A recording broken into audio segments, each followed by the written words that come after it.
So I want to introduce, first of all, some of the people that are here in the categories. We tried to invite people in the various categories. You may have heard of the 7 mountains, and so we tried to invite people in those categories of church and business and education and so on. So in order to introduce people to one another, I would like you to stand up as I call out your area of influence.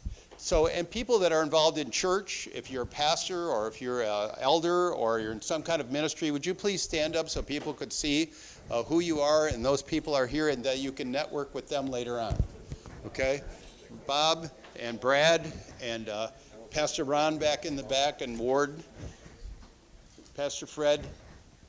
Thank you. Thank you. So keep your eye on those people and try to network with them if you can. Business people. Marketplace people that are here. Would you please stand? John and Dwayne and Andy. I see you guys. God sees you guys. And everybody sees one another. So those people in the business community. People that are involved in family ministry, homeschooling or marriage counseling or things like that. Lori, thank you. James and Ann, take a good look at each other. If you're involved, if you're interested, or you have influence in those areas, we want to connect with those people. Government and law is another area. And Lori, I know that you're involved in a campaign, right? Would you stand up again? Lori's a campaign manager for Charity Berry, and she's running for Congress. So we want to keep an eye on all of the Christians that have stepped forward to try to influence the government. Education. We had Christy was supposed to be here from the Christian school. There's a gentleman there I don't know who he is, but you're involved in education. Okay, that's why I don't know him. So education is another area that we need. And you can see if we only have like one person, we need to influence that area for the Lord. Media. Drew is in the back. Drew and Pastor Overly, they're involved with the Christian radio station in Reedsburg. So you want to touch base with those guys and maybe find out how we can get anybody arts, anybody associated in the arts here. That's another area where we just really are lacking influence. Filmmaking and all of that kind of stuff. So we're going to be working on networking as we're going to have a great lunch. We're going to listen to some presentation, try to get an idea of what this group is all about. Some of you have been here before, some of you have not. I want to introduce myself. My name is Mike Muscanero. I kind of, since I do know most of the people here, I didn't do that to begin with. But my name is Mike Muscanero, and I'm a business person actually, semi-retired. I still manage and own rental property. I did have 3 businesses at one time, and sold them all as I got older. So, but I'm not a pastor or an elder or anything. The Lord just led me into a prayer ministry about 3 years ago, and just told me to pray. And I started praying, and intensely for an hour or 2 hours a day.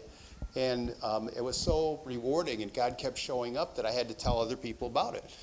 I said, this is pretty awesome. So I met with a lot of Christians and talked to them about prayer, and eventually it led to a prayer ministry where we've had some events where we uplifted prayer. And what it's about is speaking with God. It's relationship, and that's what we're here today for, is relationship. But it begins with your relationship with the Lord. And what kind of relationship do you have if you only speak to someone when you need something or on Sunday?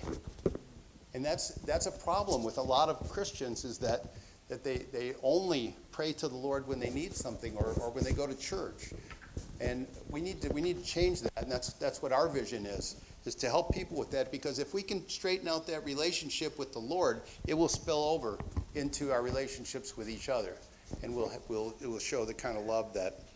So we need prayer warriors to join in that ministry with us, and I'm asking that while you're here today, if you want to get involved and help enhance prayer in the community, just see me. Talk to me. I'll meet with you later and give you some practical ideas. But I want to thank all of you again for coming, because you chose to come here. And that is a sacrifice of your time. You could be doing other things. You could be pulling back and planning something. You could be taking care of business. You could be doing a number of things. But you chose to come here, and that's kind of a sacrifice.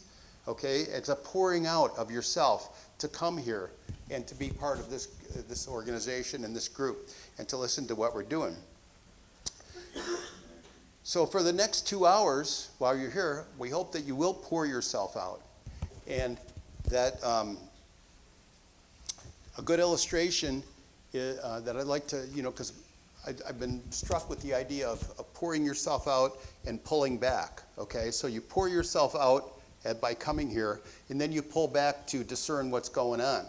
A good illustration is like on an airplane, when they give you the instructions, right? They say if we lose cabin pressure, the masks will fall. And put your own on first before you help other people. And that, because people forget that in an emergency. You have to help yourself first. You have to have that relationship with the Lord straightened out first before you can share with other people and help them. So that's a good illustration of how that works. Another good illustration is military. In the military, they wait for their orders. They wait before they pour themselves out. They pull back, they wait, and then they pour out. Same thing in business. You do planning, right? You pull back and you plan, and then you pour yourself out to your customers and your marketplace. But the best example is Jesus. He poured himself out constantly. And when he pulled back, what did he do? He prayed. He prayed to the Father for direction. And he was refreshed. I don't know how many of us would be refreshed after 40 days in the desert being tempted by the devil. But that was how he did it. So if we're followers of Jesus, we need to follow that example of just being refreshed in prayer all the time. And if you have trouble with that, if you know people that I've talked to so many people that say they don't know how to pray, or they don't know when to pray, or whatever, have them talk to me and have them come and share with our committee so that we can help them. And it will be part of one of the ministry teams that the Hub has. The Hub will have ministry teams that can help organizations and individuals in those areas.